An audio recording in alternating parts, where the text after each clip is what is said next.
నమో వెంకటేశాయ. ఏడుకొండలవాడ వెంకటరమణ గోవింద గోవింద. శ్రీ శ్రీనివాస శ్రీ వెంకటేశ గోవింద గోవింద. కలియుగ ప్రత్యక్ష దైవం శ్రీనివాస పరబ్రహ్మ అనుగ్రహ విశేషంతో శ్రీమద్భాగవతంలో నవమస్కంధంలోని విశేషాలు యథాశక్తి తెలుసుకుంటున్నాం. నారాయణం నమస్కృత్య నరం చైవ నరోత్తమం దేవీం సరస్వతీం వ్యాసం తతో జయముదీరయేత్.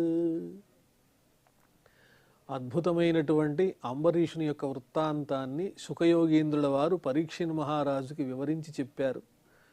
ఆ తరువాత వైవస్వత మనువు, అతడే శ్రాద్ధదేవుడు. అతని వంశంలో ఇప్పుడు ఇక్ష్వాకు అనే పేరు కలిగినటువంటి ఆ వైవస్వత మనువు పుత్రుని యొక్క వంశవృత్తాన్ని గురించి వర్ణించి చెప్పబోతూ ఉన్నారు. క్షువతస్తు మనోర్జజ్ఞే ఇక్ష్వాకుర్ఘ్రాణతస్సుతః తస్య పుత్రశతజ్యేష్ఠాః వికుక్షినిమిదండకాః. వైవస్వత మనువు తుమ్మినప్పుడు ఆ ముక్కు నుంచి జన్మించినటువంటి వాడే ఇక్ష్వాకు అనే పేరు కలిగినటువంటి వాడు. అతనికి ఆ ఇక్ష్వాకుకి 100 మంది పుత్రులు ఉన్నారు. ఆ పుత్రులలో ముఖ్యులైనటువంటి వాళ్ళు పెద్దవాళ్ళు ఎవరు అంటే 3 ఉన్నారు ప్రధానంగా. వికుక్షి, నిమి, దండకుడు అనే పేరు కలిగినటువంటి 3 కుమారులు ఉన్నారు. అసలైతే ఈ ఇక్ష్వాకు మహారాజునకు మొత్తం 100 మంది పుత్రులు. ఆ 100 మందిలో ఈ 3 జ్యేష్ఠులు ప్రధానమైనటువంటి వాళ్ళు. తేషాం పురస్తాత్ అభవత్ ఆర్యావర్తే నృపా నృప 25 పశ్చాచ్చ త్రయో మధ్యే పరేణ్యతః. ఈ 100 మంది పుత్రులు ఉన్నారు ఇక్ష్వాకునకు.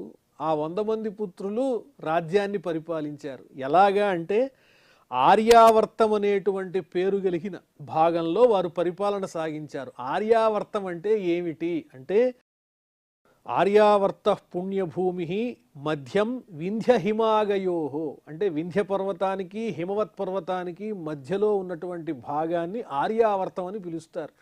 ఆ ఆర్యావర్తం అనే పేరు కలిగినటువంటి భూభాగాన్ని ఈ ఇక్ష్వాకు మహారాజు యొక్క 100 మంది పుత్రులు పరిపాలన చేశారు. ఎంతమంది ఏ ఏ భాగంలో పరిపాలన చేశారో అది కూడా ఈ శ్లోకంలో వర్ణించి చెబుతున్నారు. తూర్పు దిక్కునందు ఉండేటువంటి భాగాన్ని ఒక 25 మంది పరిపాలన చేశారు. మరి పశ్చిమ దిక్కునందు మరొక 25 మంది. ఇక మిగిలిన 100 మందిలో 3 ప్రధానమైన వాళ్ళు ఉన్నారు కదా, పెద్దవాళ్ళు. వాళ్ళు ఆర్యావర్తం అనే భాగంలో ఉన్న మధ్య భాగంలో వాళ్ళు పరిపాలన కొనసాగిస్తే ఆ తరువాత ఇంకొక 47 మంది పుత్రులు మిగతా దిక్కులు అంటే ఉత్తర దక్షిణ దిక్కుల యందున్నటువంటి భూభాగాన్ని పరిపాలన చేశారు. ఈ విధంగా వింధ్య పర్వతానికి హిమవత్ పర్వతానికి మధ్యలో ఉన్నటువంటి ఆర్యావర్తం అనే భూభాగాన్ని ఈ ఇక్ష్వాకు మహారాజు యొక్క పుత్రులలో ఈ 100 మంది కూడా ఈ విధంగా భాగాలు చేసుకుని పరిపాలన చేశారు అని వర్ణించి చెప్పారు. స ఏకదాష్టకాశ్రాద్ధే ఇక్ష్వాకు సుతమాదిశత్ మాంసమానీయతాం మేధ్యం వికుక్షే గచ్చమాచిరం. మరి ఈ ఇక్ష్వాకు మహారాజుకి 100 మంది పుత్రులున్నా ప్రధానమైన వాళ్ళు 3 అన్నారు. ఆ 3లో కూడా పెద్దవాడెవరు అంటే వికుక్షి అనే పేరు కలిగినటువంటి కుమారుడు. ఒకానొక సందర్భంలో ఈ మహారాజు గారు ఇక్ష్వాకు మహారాజు గారు అష్టకా శ్రాద్ధం అని, అంటే పితృదేవతలకు ఆనందం కలిగించేటువంటి శ్రాద్ధ కర్మ నిర్వహిస్తూ ఉన్నారు. అశ్నంతి పితరహ అస్యామితి. ఆ రోజున పితృదేవతలు ఎంతో ఇష్టంగా ఆ వంశీకులు ఇచ్చినటువంటి తర్పణాదులను చక్కగా స్వీకరిస్తారు.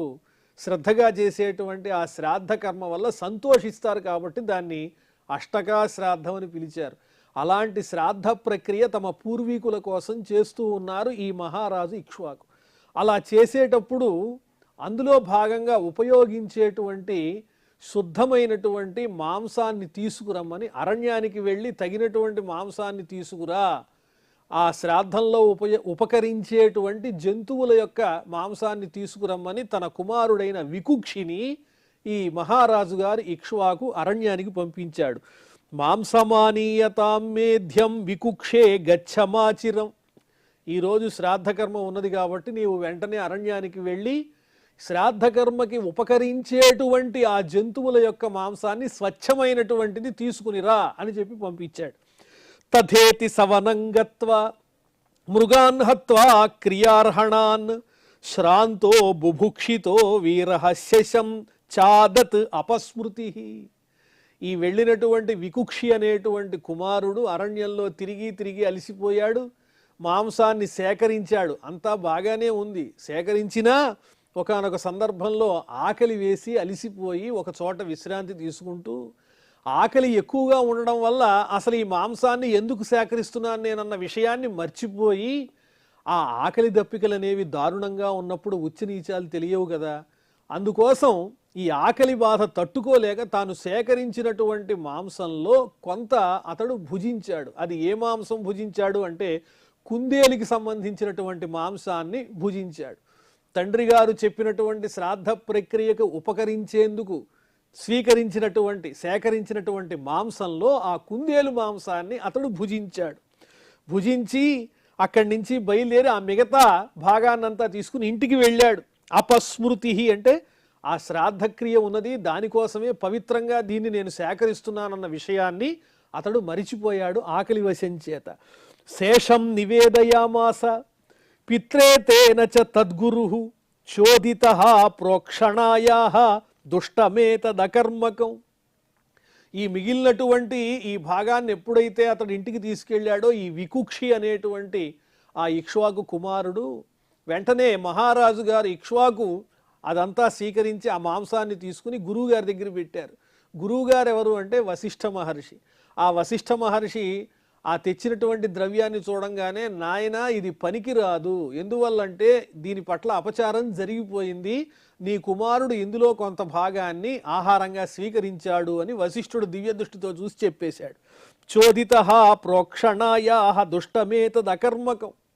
పితృకార్యం కోసం పవిత్రమైన ఈ ద్రవ్యాన్ని ఉపయోగించండి గురువుగారు అని వశిష్ఠ మహర్షి ముందు తాను ఉంచినటువంటి ఆ పదార్థాన్ని చూచి వశిష్ఠ మహర్షి ఏమన్నారు అంటే, ఇది అపవిత్రమైపోయింది, నీ కుమారుడు అరణ్యంలోనే ఇందులో కొంత భుజించేశాడు కాబట్టి పవిత్రమైన శ్రాద్ధకర్మకు ఈ ద్రవ్యం పనికిరాదు అని ఆ మహర్షి చెప్పేశారు.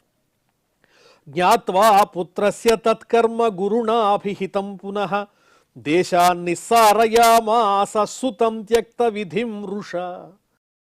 తన కుమారుడు చేసినటువంటి అపచారాన్ని తెలుసుకున్నటువంటి మహారాజు ఇక్ష్వాకు కోపంతో ఊగిపోయాడు. పవిత్రమైన శ్రాద్ధకర్మ కోసం నిన్ను తగినటువంటి ద్రవ్యాన్ని తెమ్మని అరణ్యానికి పంపిస్తే నువ్వు చేసుకొచ్చిన పని ఇదే, నువ్వు ఈ రాజ్యంలో ఉండడానికి తగినటువంటి వాడవు కాదు అని అతన్ని రాజ్యం నుంచి బహిష్కరించేశాడు ఆ మహారాజు. దేశాన్నిస్సారయామాస, తన కుమారుడైనా కూడా విధి విహితమైనటువంటి కర్మను ఆచరించడంలో అతను విఫలమయ్యాడు కాబట్టి దేశ బహిష్కారం అనేటువంటి ఒక శిక్ష వేశాడు తండ్రి ఇక్ష్వాకు తన కుమారుడైనటువంటి వికుక్షికి. సతు విప్రేణ సంవాదం జాపకేన సమాచరన్ త్యక్త్వా కళేవరం యోగి సతేనావాపయత్పరం.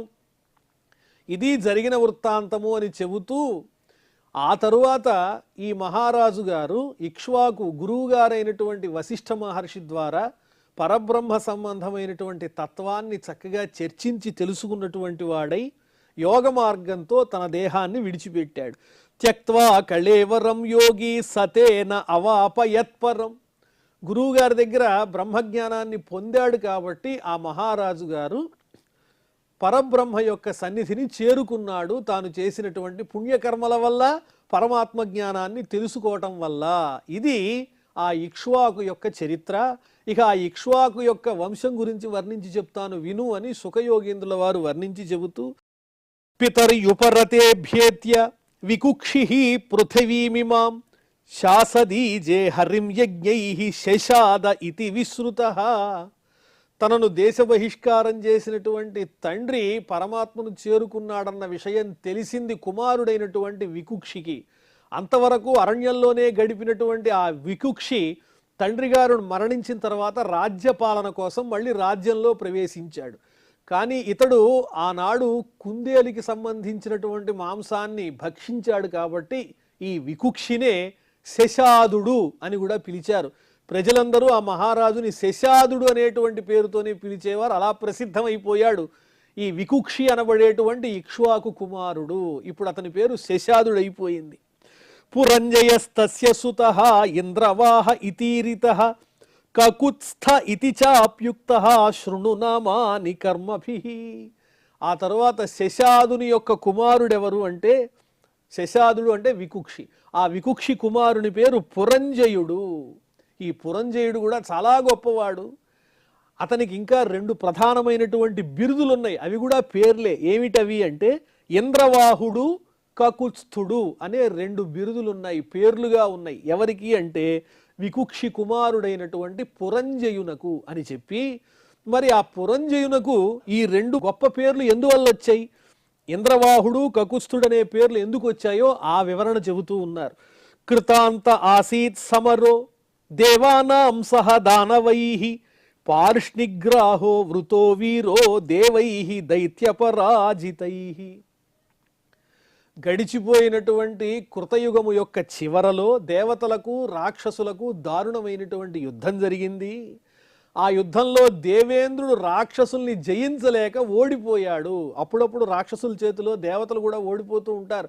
అలాగే దేవేంద్రుడు కూడా తన బలగాలతో శత్రువుల్ని జయించడంలో విఫలమైపోయాడు. అప్పుడు ఆ రాక్షసుల్ని జయించాలంటే ఎలాగ, వాళ్ళ మీద దండెత్తాలి, వాళ్ళందరినీ అణిచివేయాలంటే సమర్థుడైనటువంటి సహాయకుడు కావాలి అని ఆలోచించి, ఇదిగో ఈ పురంజయుడనే పేరు కలిగినటువంటి ఆ వికుక్షి కుమారుణ్ణి తనకి సహాయంగా పెట్టుకున్నాడు. పార్ష్ణిగ్రాహో వృతో వీర, ఓ పురంజయ, నువ్వే మాకు సహాయంగా ఉండి యుద్ధంలో అసురుల్ని జయించడానికి సహకరించవలసింది అని దేవేంద్రుడు అంతటి వాడు ఈ పురంజయుడు అనబడేటువంటి వికుక్షి కుమారుణ్ణి కోరాడు. అంత గొప్పవాడు ఈ పురంజయుడు. వచనాద్ దేవదేవస్య విష్ణోః విశ్వాత్మనః ప్రభోః వాహనత్వే వృతస్తస్య బభూవేంద్రో మహావృషః.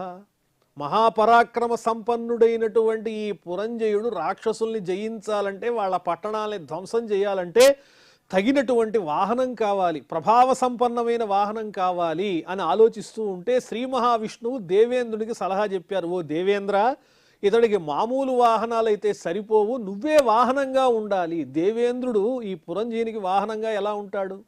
అందువల్ల నువ్వు ఒక ఎద్దు రూపాన్ని పొందు. ఒక పెద్ద ఆబోతు రూపాన్ని దేవేంద్రుడు ధరించాడు. ఎవరి ఆజ్ఞతో? విశ్వాత్మనః విష్ణోః వచనాత్. పరమాత్ముడైన శ్రీ మహావిష్ణువు యొక్క ఆజ్ఞతో దేవేంద్రుడు అంతటి వాడు ఆబోతు రూపాన్ని ధరించి తన మూపు మీద ఈ పురంజయుడనే పేరు కలిగిన వికుక్షి కుమారుణ్ణి భరించాడు. ఆ ఆబోతు యొక్క మూపు మీద అధిరోహించినటువంటి ఈ పురంజయుడు స్వైర విహారంతో ఆ యుద్ధరంగంలో రాక్షసుల్ని జయించాడని చెప్పబోతూ ఉన్నారు. వాహనత్వే వృతస్తస్య బభూవేంద్రో మహావృషః ససన్నద్ధో ధనుర్దివ్యం ఆదాయ విశిఖాన్ సితాన్ స్తూయమానః సమారుహ్య యుయుత్సుః కకుది స్థితః. వెంటనే ప్రభావ సంపన్నమైనటువంటి ఆయుధాలన్నీ ధరించాడు ఆ పురంజయుడు. చక్కని ధనుస్సు, దివ్యమైనటువంటి ధనుస్సు, అక్షయ తూణీరములు, అలాగే వాడి అయినటువంటి ఆ బాణాలతో పాటుగా ఎన్నో ఆయుధాలు, ఇవన్నీ ధరించి దేవతలందరి చేత స్తుతింపబడుతూ ఉన్నటువంటి వాడై ఎద్దు రూపంలో ఉన్నటువంటి ఆ దేవేంద్రుని యొక్క మూపురం మీద కూర్చుని యుద్ధరంగంలో ప్రవేశించాడు. యుద్ధం చెయ్యాలనేటువంటి చక్కని సంకల్పంతో తేజసా ఆప్యాయితో విష్ణోః పురుషస్య మహాత్మనః ప్రతీత్యాం దిశి దైత్యానాం న్యరుణ త్రిదశైః పురం. ఈ విధంగా విష్ణువు యొక్క తేజస్సుతో కూడి ఉన్నాడు ఆ పురంజయుడు అనేటువంటి మహారాజు. శ్రీ మహావిష్ణువే అతన్ని ఆవేశించాడు. యుద్ధంలో చక్కగా మంచి విజయం రావాలి అంటే ఆ విష్ణువు యొక్క శక్తి కావాలి. ఆ విష్ణువే దేవతలకు సహాయం చేయటం కోసం ఆ పురంజయుడు అనేటువంటి మహారాజులో ప్రవేశించున్నాడు. తేజస ఆప్యాయితః, ఆ విష్ణు తేజస్సు చేత వృద్ధి పొందినటువంటి ఆ పురంజయుడు అనేటువంటి మహారాజు ప్రతీత్యాం దిశి దైత్యానాం, పడమర దిక్కునున్నటువంటి రాక్షసుల యొక్క పట్టణం మీద దండెత్తి న్యరుణ త్రిదశైః పురం, ఆ రాక్షసుల పట్టణాన్ని ముట్టడించాడు, ఆక్రమించాడు. తైస్తస్య చాభూత్ ప్రధనం తుములం లోమహర్షణం యమాయ భల్లైరనయతు దైత్యాన్యేభియయుః మృధే. ఆ దారుణమైనటువంటి యుద్ధంలో ఈ పురంజయుడు చక్కగా విజృంభించి యుద్ధం చేసి శరీరంలో ఉండేటువంటి రోమాలు గగుర్పాటు చెందే విధంగా యుద్ధం చేశాడు. అంటే ఆ యుద్ధాన్ని చూచినట్లయితే పులకాంకితమైపోతుంది ఎవరికైనా, అంత అద్భుతమైనటువంటి యుద్ధాన్ని చేశాడు. ఆ యుద్ధరంగంలో పురంజయుని ఎదుట యుద్ధానికి వచ్చిన ప్రతి ఒక్కడూ కూడా యముని యొక్క సదనానికి అతిథిగా పంపబడ్డారు. అంటే వాళ్ళకి మృత్యువు తప్ప వేరే గత్యంతరం లేదు. ఆ రకంగా రాక్షసులందరినీ సంహరించాడు ఈ పురంజయుడు. దేవేంద్రుడు అనబడేటువంటి ఎద్దుని వాహనంగా చేసుకుని శ్రీ మహావిష్ణువు యొక్క అనుగ్రహ విశేషంతో నడచి శరావళిందను జనాధుల మేనులు చించి కంఠముల్ తొడి తొడి త్రుంచి కాలుపురి త్రోవకు కొందర బుచ్చి కొందరన్ వడిన్ ఉరగాలయంబున నివాసము సేయగంతోలి అంత నూరడక నిశాచరేంద్రుల పురంబులు కూల్చె పురంజయాఖ్యతం. కొంతమంది యుద్ధరంగంలో మరణించారు, మరికొంతమంది భయపడి పాతాళ లోకంలో ప్రవేశించారు. ఈ రకంగా ఆ నిశాచరులందరినీ చెల్లాచెదరు చేసి గొప్ప విజయాన్ని సాధించి పెట్టాడు దేవతలకు. ఆ పురంజయుడు అనేటువంటి మహారాజు వికుక్షి యొక్క కుమారుడు అని ఆ పురంజయుని యొక్క చక్కని చరిత్రని వర్ణించి చెబుతూ ఉన్నారు. తస్యేషు పాతాభిముఖం యుగాంతాగ్నిమివోల్బణం విసృజ్య దుద్రువుర్దైత్యాహ హన్యమానా స్వమాలయం. ఈ రకంగా వాడి అయినటువంటి ఆ మహారాజు యొక్క బాణ పరంపరలనబడేటువంటి అగ్నుల చేత, ప్రళయకాలంలో అగ్ని పుడితే ఎలా ఉంటుందో ఆ మహారాజు ధనుస్సు నుంచి వెలువడేటువంటి బాణముల యొక్క ప్రతాపం, వాటి జ్వాలలు అలా ఉన్నాయి. ఆ జ్వాలల్లో భగభగా మండుతూ వచ్చేటువంటి బాణముల యొక్క అగ్నిజ్వాలలలో రాక్షసులందరూ మలమలా మాడిపోతున్నారు. ప్రళయకాలంలో వచ్చే అగ్నిలో అంతా దహింపబడినట్లుగా కొంతమంది భయపడి పారిపోతూ చంపబడుతూ తప్పించుకున్న వాళ్ళు తమ తమ నివాసానికి చేరుకున్నారు, అంటే పాతాళానికి వెళ్ళిపోయారు.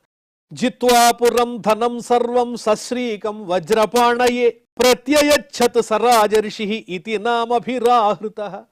ఈ విధంగా దానవులందరినీ జయించి రాక్షసుల పాలైన సంపదనంతా మళ్ళీ తిరిగి తీసుకుని వచ్చి, దేవేంద్ర ఇదిగో తీసుకోని సంపద అని చెప్పి పురంజయుడు ఆ సంపదనంతా ఆ దేవేంద్రుడికి అప్పగించాడు.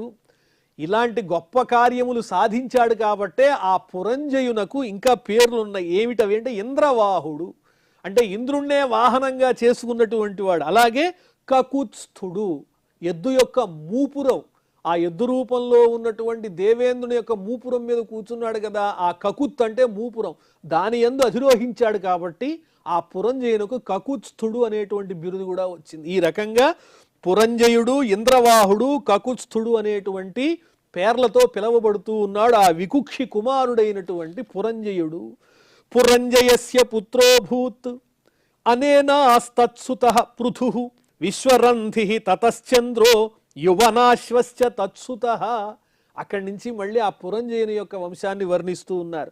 పురంజయుని పుత్రుని పేరు అనేనసుడు, ఆ అనేనసుని పుత్రుని పేరు పృథువు, ఆ పృథువు యొక్క కుమారుని పేరు విశ్వరంధి, ఆ విశ్వరంధి యొక్క కుమారుని పేరు చంద్రుడు, ఆ చంద్రుని యొక్క పుత్రుడి పేరు యువనాశ్వుడు అని చెబుతూ శాబస్తస్తత్సుతో ఏన శాబస్తి నిర్మమే పురి బృహదశ్వస్తు శాబస్తి తతః కువలయాశ్వకః. చంద్రుని పుత్రుడు యువనాశ్వుడైతే ఆ యువనాశ్వుని యొక్క కుమారుని పేరు శాబస్తుడు అనే పేరు కలిగిన వాడు. ఆ శాబస్తుడు ఒక నగరాన్ని నిర్మించాడు, అందువల్లనే ఆ నగరాన్ని శాబస్తి అనే పేరుతో పిలుస్తారు. శాబస్తుని చేత నిర్మించబడినటువంటి నగరం పేరే శాబస్తి నగరము. అలాంటి గొప్ప నగరాన్ని నిర్మించాడు.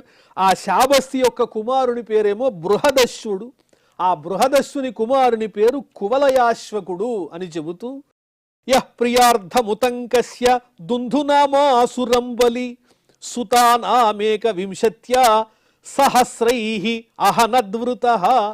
ఈ కువలయాశ్వకుడు అనే పేరు కలిగినటువంటి బృహదశ్వుని యొక్క కుమారుని గొప్పతనాన్ని గురించి వర్ణించి చెప్తున్నారు. ఈ కువలయాశ్వకుడు ఎలాంటి వాడు? ఇతనికి చాలామంది పుత్రులు ఉన్నారు, వేల మంది పుత్రులు ఉన్నారు, 21,000 మంది కుమారులు ఉన్నారు. ఇతడు ఉతంకుడనే పేరు కలిగిన మహర్షికి ఆనందం కలిగించటం కోసం దుందువు అనే పేరు కలిగినటువంటి ఒక రాక్షసుణ్ణి సంహరించాడు. ఆ దుందువు అనే రాక్షసుడు చాలా పరాక్రమ సంపన్నుడు.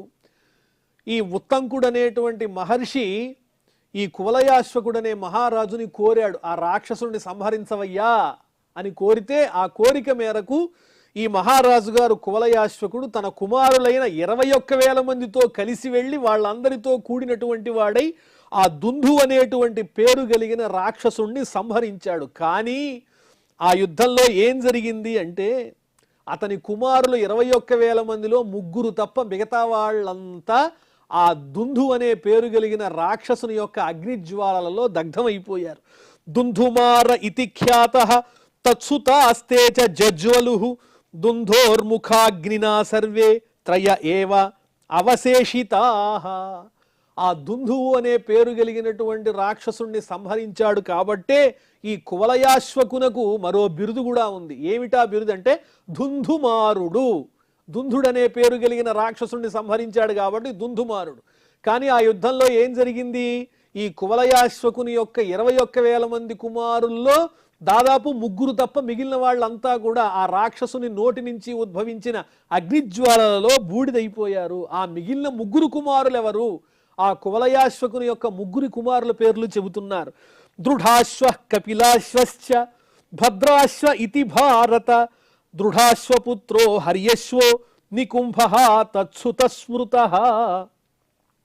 ఆ కువలయాశ్వకునకు ఉన్నటువంటి మిగిలిన 3 పుత్రులు ఎవరు అంటే కపిలాశ్వుడు, దృఢాశ్వుడు, భద్రాశ్వుడు. మొదటివాడు దృఢాశ్వుడు, రెండోవాడు కపిలాశ్వుడు, మూడోవాడు భద్రాశ్వుడు. ఇందులో మొదటివాడైనటువంటి దృఢాశ్వునకు జన్మించిన పుత్రుడు ఎవరు అంటే హర్యశ్వుడనే పేరు కలిగిన వాడు. దృఢాశ్వపుత్రో హర్యశ్వో. ఆ దృఢాశ్వుని పుత్రుడు హర్యశ్వుడైతే మరి ఆ హర్యశ్వుని యొక్క కుమారుడు ఎవరు అంటే నికుంభః తత్సుత స్మృతః. ఆ హర్యశ్వుని కుమారుడు నికుంభుడు అని చెప్పి ఆ దృఢాశ్వుని యొక్క వంశాన్ని గురించి వర్ణించి చెబుతూ బర్హణాశ్వో నికుంభస్య కృశాశ్వో అథ అస్య సేనజిత్ యువనాశ్వో అభవత్తస్య సోనపత్యో వనంగతః. హర్యశ్వుని కుమారుడు నికుంభుడైతే ఆ నికుంభునికి జన్మించినటువంటి వాడు బర్హణాశ్వుడనే పేరు కలిగిన వాడు. ఆ బర్హణాశ్వునికి జన్మించినటువంటి వాడు కృశాశ్వుడు. కృశాశ్వుని యొక్క కుమారుని పేరు సేనజిత్. కృశాశ్వో అథ అస్య సేనజిత్. ఆ కృశాశ్వునికి సేనజిత్ అనే కుమారుడు పుట్టాడు. మరి యువనాశ్వో అభవత్తస్య. ఆ సేనజిత్ అనేటువంటి వానికి జన్మించిన వాడెవరు అంటే యువనాశ్వుడనే పేరు కలిగినటువంటి కుమారుడు. మరి ఆ యువనాశ్వునకు సంతానం ఎవరంటే అతనికి సంతానం లేదు. సహా అనపత్యః వనంగతః. అతనికి సంతానం లేకపోవటం వల్ల అరణ్యానికి వెళ్ళాడు. ఎవరు అంటే యువనాశ్వుడనే పేరు కలిగినటువంటి సేనజిత్తు కుమారుడు సంతానం లేకపోవటం వల్ల భార్యతో కలిసి అరణ్యానికి వెళ్ళాడు. భార్యా శతేన నిర్విణః ఋషయోస్య కృపాళవః. అక్కడి నుంచి అరణ్యానికి వెళ్ళి భార్యలతో పాటు అక్కడ ఉన్నటువంటి ఋషులను ప్రార్థిస్తే వాళ్ళు దయాళువులై అతనికి సంతానం కలిగేటువంటి మార్గాన్ని సూచించారు. ఆ విశేషాలన్నీ మనం మళ్ళీ తెలుసుకుందాం. ప్రస్తుతం క్షమా ప్రార్థనాదులతో ఈ కార్యక్రమాన్ని పరిసమాప్తం చేసుకుందాం. అథ క్షమా ప్రార్థన. యదక్షర పదభ్రష్టం మాత్రాహీనంచ యద్భవేత్ తత్సర్వం క్షమ్యతాం దేవ నారాయణ నమోస్తుతే. శ్రియః కాంతాయ కళ్యాణ నిధయే నిధయేర్థినాం శ్రీవేంకట నివాసాయ శ్రీనివాసాయ మంగళం.